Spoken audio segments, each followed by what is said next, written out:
Hey guys, this is Frozen Wish Studios here, and welcome back to another movie review. And today, I am going to be doing a review on Inside Out, leading up to Inside Out 2. So, Inside Out is a Pixar film. Of course, it is, but I'm not sure which Pixar film in order. And it's the third film, Pixar film to be directed by Pete Docter, one of the greatest animation directors ever. And it came out in the year 2015, which I think is just a decent year, but not the greatest year ever. And it stars Amy Poehler, Phyllis Smith, did I get the name right? Bill Hader, Louis Black, Mindy Kaling, Richard Kind, Caitlin Diaz, Diane Lane, Kyle MacLachlan, etc. Oh yeah, also Frank Oz, Josh Cooley, John Ratzenberger, and yeah, Laurie Allen too, and yeah. And the film tells a story about pretty much what goes on inside a person's head and how emotions control a person. So the film primarily focuses on a young girl named Riley, who is Riley, and how Riley's emotions affect her physically and mentally, and so yeah, Riley grew up in Minnesota, who loves hockey and has like a very bright personality. But then when Riley's father gets a new job in San Francisco, Riley and her family move to San Francisco. And as Riley grows up, she's being guided by five emotions: joy, fear, anger, disgust, and sadness. And they live in this headquarters where they pretty much push buttons they are the ones pretty much deciding on how Riley can react to things with her emotions, and it's pretty much the fate of them the fate of them when it comes to the decisions that Riley makes, and what path Riley wants to take in her life, and yeah, but suddenly though the new environment of San Francisco isn't looking too bright, as Riley doesn't seem to be happy in San Francisco because she thinks it's not the same as Minnesota. And but and then throughout the film, Riley starts to face depression. All thanks to sadness for pretty much trying to take it to sadness powerfully controlling the emotions, which Joy hates because Joy wants Riley to stay happy throughout the film, but sadness gets in the way, making Riley cry. When Joy and sadness gets sucked out of out of the headquarters and into the back of Riley's mind, the other emotions, anger, fear, and disgust, are all left, making Riley's life extremely miserable and not happy. So in order to bring Riley back to the way they wanted, Joy and sadness must find their way around Riley's head and back to the headquarters. And while on this journey, they discover things about Riley's mind, and explore just all around it, and explore many things involving her mind. And as Joy pretty much makes some realizations that she's the one in the wrong. So yeah, there's actually a lot in this film. So yeah, now 2015 was a very interesting year for me. As yeah the yeah I yeah 2015 was a very interesting year. It's really hard for me to sum it up, but yeah. Now I would just say that March 2015 is one of the shittiest periods of my life. Yeah, like almost a vast majority of that month was me like feeling all kinds of shit and all that stuff, just constantly getting into trouble. So yeah, now why am I bringing this up in my review of Inside Out? Well, that's because I actually do have a resemblance of Inside Out, and I still remember when me and my parents discovered this movie. We all like knew that like my mom actually wanted me to see it because because she knew I was going to relate to this film because it's a film about emotions, and I'm like someone who, you know, who constantly was angry. Yeah, I remember my mom saying that anger was like my main emotion throughout. So yeah, and I was actually pretty excited for this film because it's a Pixar film, and I was actually one of those animation shields at that time, very similar to you know, yeah, the physical media community. But yeah, I was excited. Yeah, I was a Pixar fan, and you know all that stuff. And I was actually pretty curious to see his film. In fact, I actually remember seeing it twice in theaters. Although sadly, I actually had to wait 2 months to see his film because, believe it or not, this film came out not in June 2015, but in August 2015. I mean, hey, at least I got Jurassic World to keep me in company, and when it comes to watching movies in June 2015, when I had to wait all the way until August for this film, and yeah, I remember falling in love with this movie when I first saw it in theaters, and I consider this to be one of my absolute favorite movies of all time, and yeah, but I was like a recency bias type of person at the time when I would just instantly like something, and you know what I mean by that. And yeah, I saw it again mainly because my dad, who used to work for Disney, had free tickets for his film. Had free tickets for this film. Yeah, and also funny enough, if it's actually one thing this and Inside Out 2 have in common, it's that I actually am seeing both movies on their respective opening days, and their respective opening days is a holiday, like a local holiday. So that's something. Yeah, tomorrow's like the opening day of Inside Out 2, and I'm seeing Inside Out 2 tomorrow. Yeah, I cannot wait.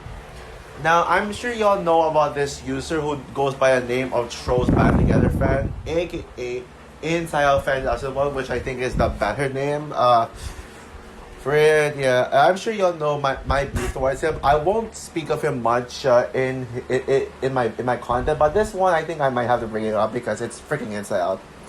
Yeah, I will admit though, I eventually declined my thoughts on the film, deducted points, just to piss him off, because like, just to piss him off, and the fact that I will admit though, yeah, I didn't do it just for him, and I only deducted points from him out from this movie just to piss him off because of just how much I hate him, and the fact that he hates my favorite movie, and he actually got triggered by it so much so that he actually thinks that I secretly hate this movie, and yeah, and I remember for the longest time I kept this one being under 5 stars for a few years, like since 2021. But then I rewatched this movie today, and after rewatching Inside Out today, I gotta say, I love this movie again. Yes, once again, I am back to loving this film, and I do apologize for the stupid shit I pulled off. I pulled off, to deduct points, and even make up flaws for this film, like just invent flaws, like I pointed out that the story was messy and all that stuff. Yeah. Yeah, maybe I will say it's actually because of my hype level for Inside Out 2 that made me appreciate this film even more. But regardless of Inside Out Fan 2001's thoughts on this one is, I mean, he doesn't even talk about this movie anymore, if you've noticed. I mean, yeah, he talks about Inside Out 2 a lot on his channel, but he doesn't seem to talk about this movie anymore. But I mean, Inside Out, I mean, his love for Inside Out, it's not going to make me change my mind, because Inside Out is actually a well-made film, and yeah, so I'll just not mind it. Plus, there are some films from his favorite movies list that I do hate, like the Trolls trilogy, and like the Trolls trilogy, Suicide Squad 2016, Ralph Breaks the Internet, Spider-Man 3, and those types of movies. But Inside Out and its sequel, they're not one of them. So I'm glad that now. I will say this though, I don't think it's one of the absolute best Pixar films ever. I mean, it's not even in my top 10. Yes, spoiler alert, but when I do my top 10 favorite Pixar movies, you're not going to see this on the list. Yeah, you won't. But yeah, spoiler alert. But I will put this one as an honorable mention. So yeah, I already spoiled that for you. But yeah, and if you know me so well, you probably know what my number one favorite Pixar film is. Yeah. And yeah, I don't think it's one of their best Pixar films. And heck, it's not even. My favorite animated film 2015. I can name a few animated films that year that I prefer, like when Marnie was there. Okay, well, actually, technically, on reflection, this would now be my second favorite animated film in 2015. Yeah, When Marnie Was There will always be my favorite movie, but my favorite animated film of 2015. Yeah, I wrote on my letterbox earlier that I put Little Prince and Anomalisa over this film, but on reflection, yeah, this would probably be my second favorite animated film of the year. When Money Was There is on top, like really on top. And yeah, and I will say though, if there's anything about this film that I stand by on from last time, it's that I think this is the weakest Pete Docter film. The weakest Pete Docter film. Yeah. I mean, Pete Docter is incredible. He's made films like Monsters Inc., which, on reflection, is now my favorite Pixar film. My favorite, well, not my favorite Pixar film, but rather my favorite Pete Docter film, because Monsters Inc. is like nostalgia to me. It was my favorite movie of all time as a kid, growing up, and also Up, the Best Picture nominated Up, and Soul, which I know most people would see Soul as the weakest Pete Docter film, but I disagree. I mean, Soul is probably would now be my second favorite Pete Docter film, even if it has gone slightly lower in my Pixar ranking. As spoiler for that, yeah, Soul is still a masterpiece.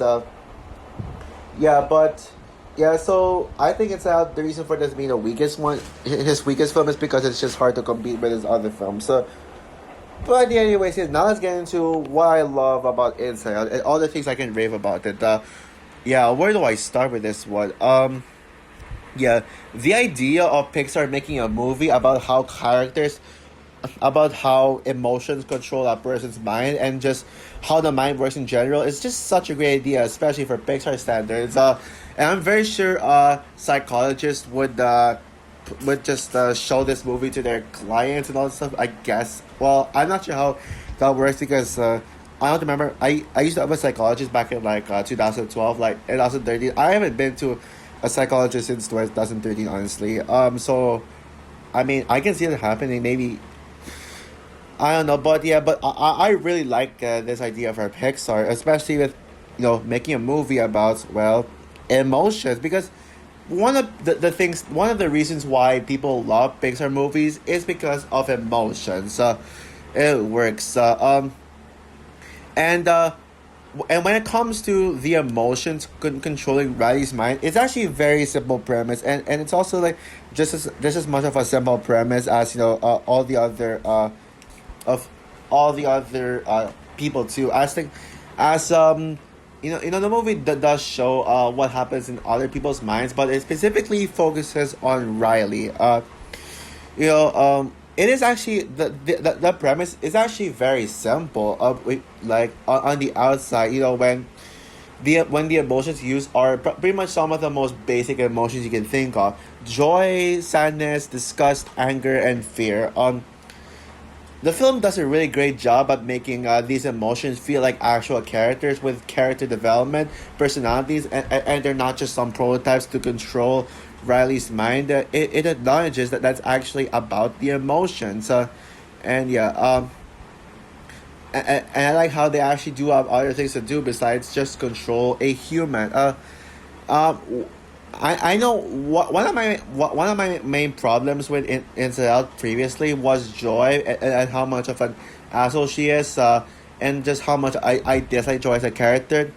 While I still stand by calling Joy the weakest of the five emotions, I understand now why she was an arrogant asshole, especially towards sadness.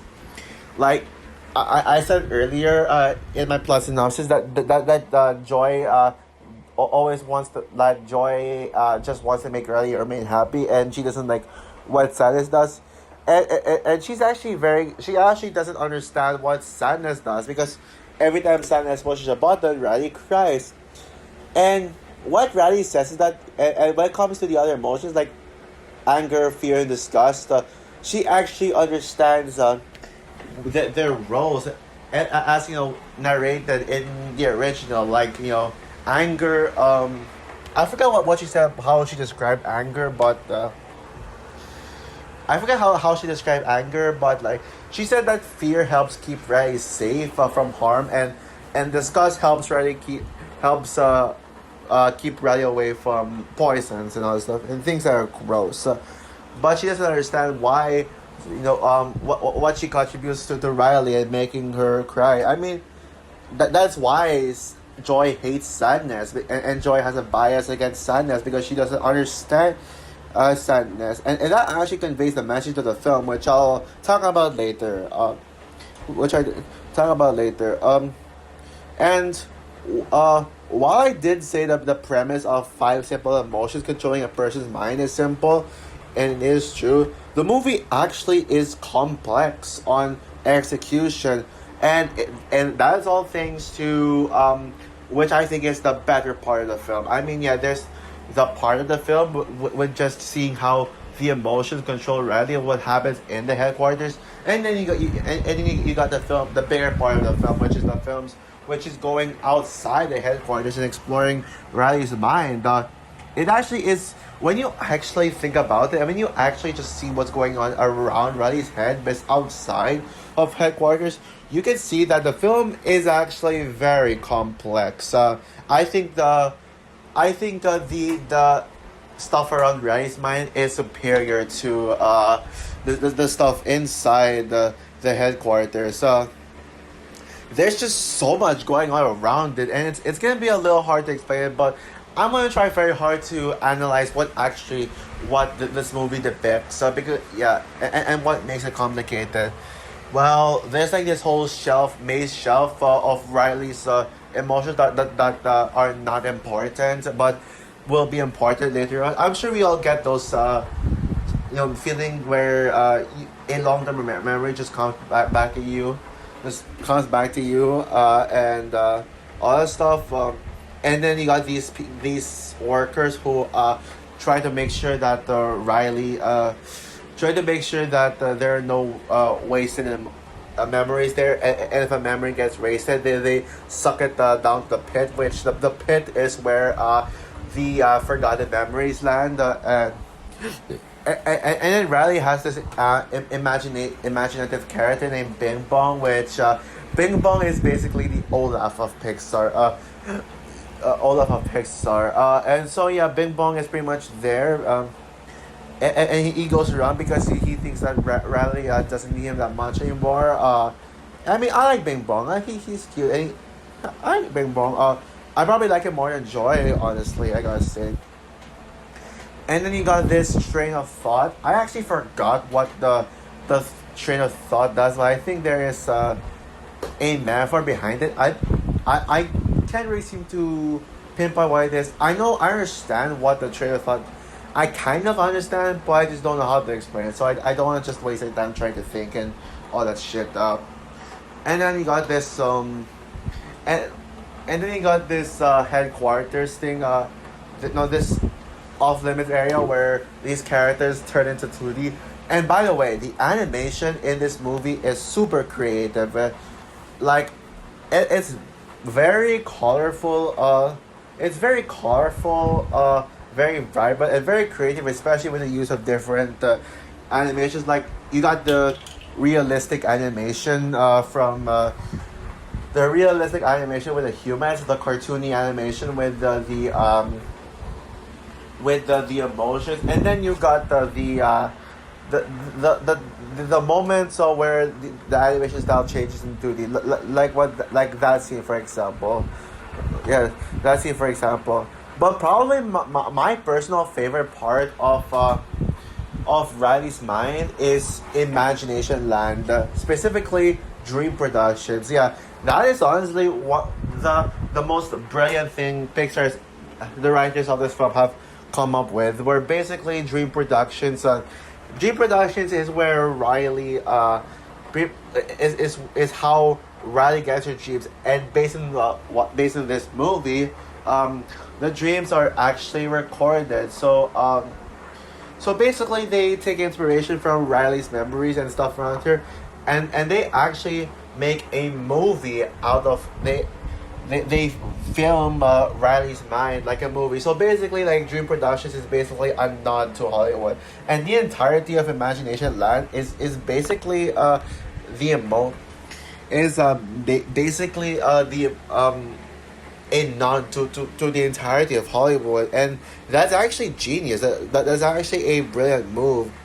There is actually going to be a Dream Production spin-off as a Disney Plus series where we actually get to see some of the dream stuff that the Dream Productions crew, the filmmakers actually made the dreams of Riley, and I like that actually. I'm actually down for that idea. I think that could be the best Disney Plus animated series based on an animated film, and that's just comparing it to the Disney Plus stuff like Cars on the Road, which I didn't care for, Zootopia Plus and Baymax, which honestly were pointless. Yeah, I'm actually getting tired of Disney Plus making those pointless shorts based on movies, but I think Dream Productions is going to crush all of them and actually be the first time where one of these Disney Plus short series based on movies actually felt necessary. So I'm down for that. Sounds like no one's talking about it, but one day they will. I guarantee you, and they're gonna be like, "Wow, that's actually a good idea." I guarantee you. And yeah, my personal favorite of the emotions would be sadness. Now I already said that joy is my least favorite. It's the weakest one. If I were to rank the five emotions from weakest to best, I would say number five is joy. Number four is anger. Number three is fear. Number two is disgust, and number one is sadness. I mean, I also like disgust a lot too, and her like distinct personality, and I just like her character a lot. But sadness is there's a reason why sadness is easily the best of the five emotions. It's because she's the real hero of the film. Yeah, she's actually the one who saves Riley at the end. And by the way, Riley, that scene where Riley runs home back to San Francisco after after attempting to run away from home and escape from home and go back to Minnesota is that, and then Riley comes home just crying to her parents and making them just finally understand why Riley has been in a shitty mood throughout the movie, and it's all and sadness, and when the headquarters was actually about to go completely haywire, Sadness actually saves it. So I'm actually glad about that, and the film actually and the film's message is actually something really good, like a message I've never heard before. The message of this film is that it's okay to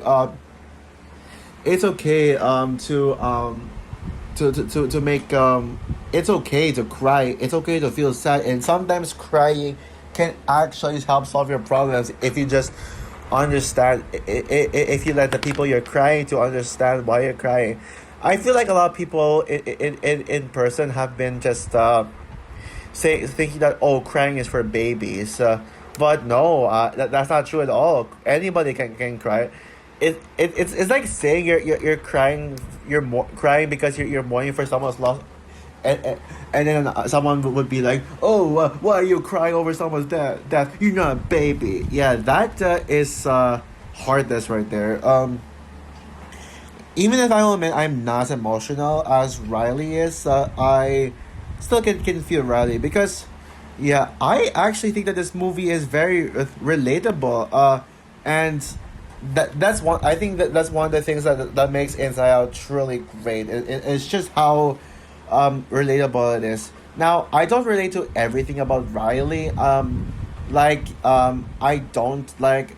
I am okay with moving. I mean, I moved to Hong Kong for 2 years and I lived there, and I love Hong Kong. So when I moved back to the Philippines in 2022, it did feel disappointing, but I still am okay with it. So I wouldn't go that far by just complaining that I complain that I had to move on from something and that I had to move away from my childhood, and that's a good message to take in. That sometimes you gotta move on from your childhood and just get new things like new about. But I know sometimes my attitude, my depression, and even my sometimes I actually do relate to Riley. Like even like back then when Riley when you know when Riley lost the hockey game and then threw her and got mad over it, like showing everyone else that she's not a good sport.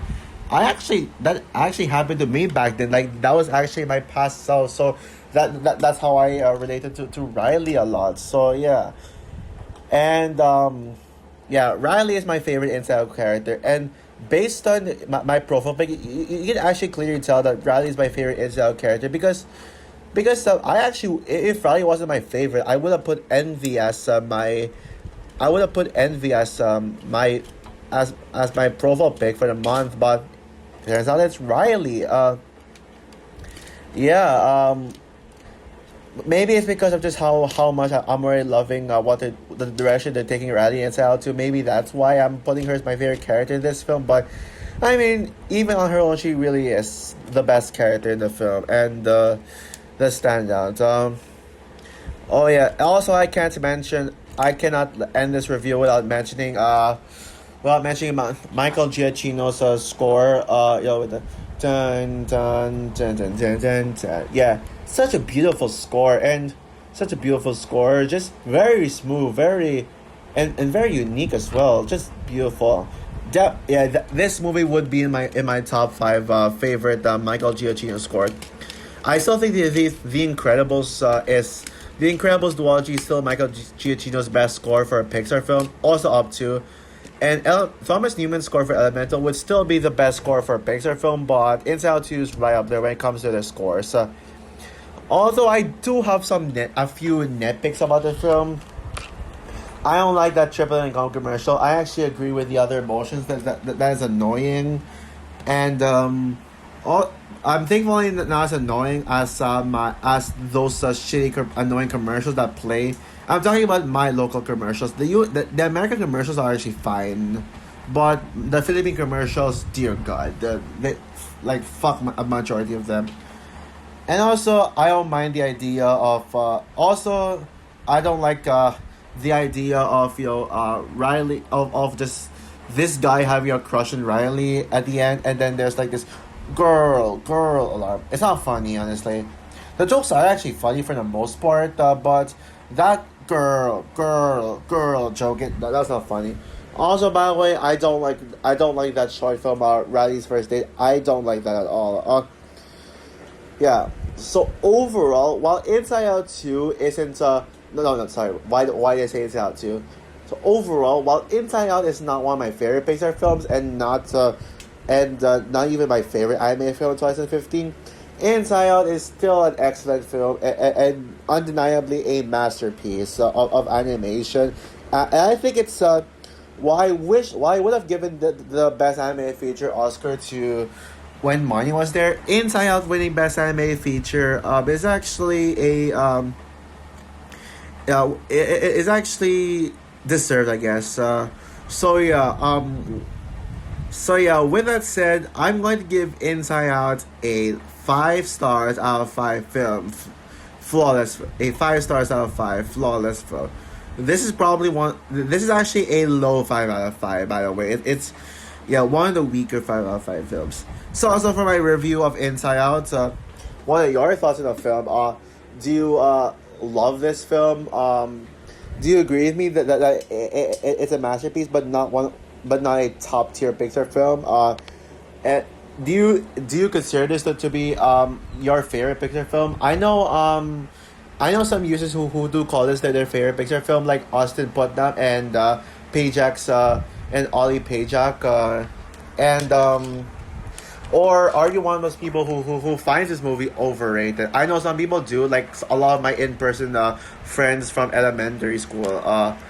So yeah, comment down below, like, subscribe, hit the notification bell, and stay tuned for my review on Inside Out 2, as well as a new chairs that I am currently working on. So yeah, bye guys.